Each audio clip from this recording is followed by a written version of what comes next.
ജീവിതം.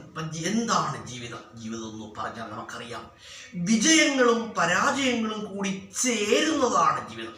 അല്ലെങ്കിൽ സുഖങ്ങളും ദുഃഖങ്ങളും കൂടി ചേരുന്നതാണെന്ത് ജീവിതം. നമ്മൾ മനസ്സിലാക്കേണ്ട ഒരു കാര്യം, 100 പരാജയങ്ങൾ പിന്നിട്ടാൽ മാത്രമേ ചിലപ്പോൾ എന്തുണ്ടാവൂ, ഒരു നല്ല വിജയം ഉണ്ടാവുകയുള്ളൂ. അതെപ്പോഴും നമ്മൾ മനസ്സിലാക്കണം.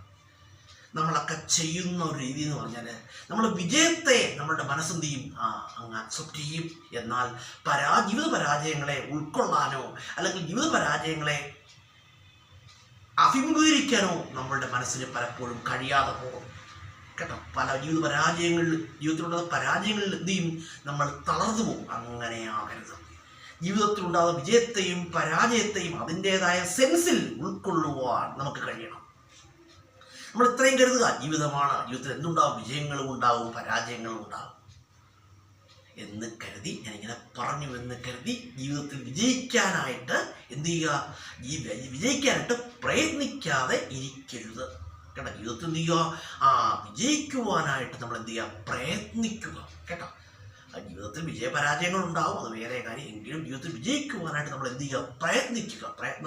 നമ്മളുടെ ജീവിതത്തിലെ പ്രയത്നം തുടരുക കേട്ടോ.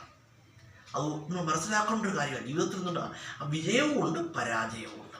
നമുക്കറിയാം, success plus failure is equal to life കേട്ടോ. അങ്ങനെയാണ്, success plus failure is equal to life. അതായത് വിജയവും പരാജയവും കൂടി ചേരുന്നതാണെന്ത് ജീവിതം.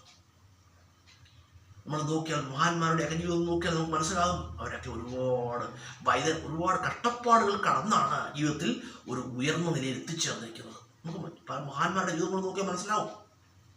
അപ്പം നമ്മളെന്ത് ചെയ്യുക, ജീവിതത്തിൽ വളരുവാനായിട്ട് എന്ത് ചെയ്യുക, പ്രയത്നിക്കുക. അതുപോലെ ജീവിതത്തിൽ ഉണ്ടാകുന്ന പ്രശ്നങ്ങളെയും പ്രതിസന്ധികളെയും അതിജീവിക്കാൻ പോകുന്ന തരത്തിൽ ഒരു മനസ്സിനെ നമ്മൾ എന്ത് ചെയ്യുക, ഡെവലപ്പ് ചെയ്തെടുക്കുക. അതാണ് വലുത് കേട്ടോ. നമ്മുടെ മനസ്സിനെ ഏതു സാഹചര്യത്തെയും അതിജീവിക്കുവാൻ നമ്മളുടെ മനസ്സിനെ പ്രാപ്തമാക്കുക കേട്ടോ. ഞാനിത് പറഞ്ഞു, നമ്മൾ വീണ്ടും മനസ്സിലാക്കുക.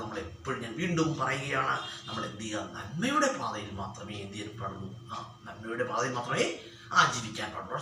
തെറ്റിൻ്റെ വഴിയിൽ ജീവിക്കാൻ പാടില്ല കേട്ടോ. നന്മയുടെ വഴിയിലൂടെ മുന്നോട്ട് പോവുക. ജീവിതത്തിൽ എത്ര തന്നെ പ്രശ്നങ്ങളും പ്രതിസന്ധികളും ഉണ്ടായാലും ആ നന്മയെ വിട്ട് നമ്മൾ എന്ത് ചെയ്യരുത്, പ്രവർത്തിക്കരുത്. അല്ലെങ്കിൽ നന്മ വിട്ട് നമ്മൾ പ്രവർത്തിക്കരുത് കേട്ടോ. നന്മയിലൂടെ എന്ത് ചെയ്യുക, ജീവിതത്തിൽ മുന്നോട്ട് പോവുക കേട്ടോ. നല്ലത് ചിന്തിക്കാനും പ്രവർത്തിക്കാനും ഒക്കെ നമുക്ക് കഴിയട്ടെ. അതിനായിട്ട് ഈ സത്യപ്രപഞ്ചം നമ്മളെയൊക്കെ അനുഗ്രഹിക്കട്ടെ.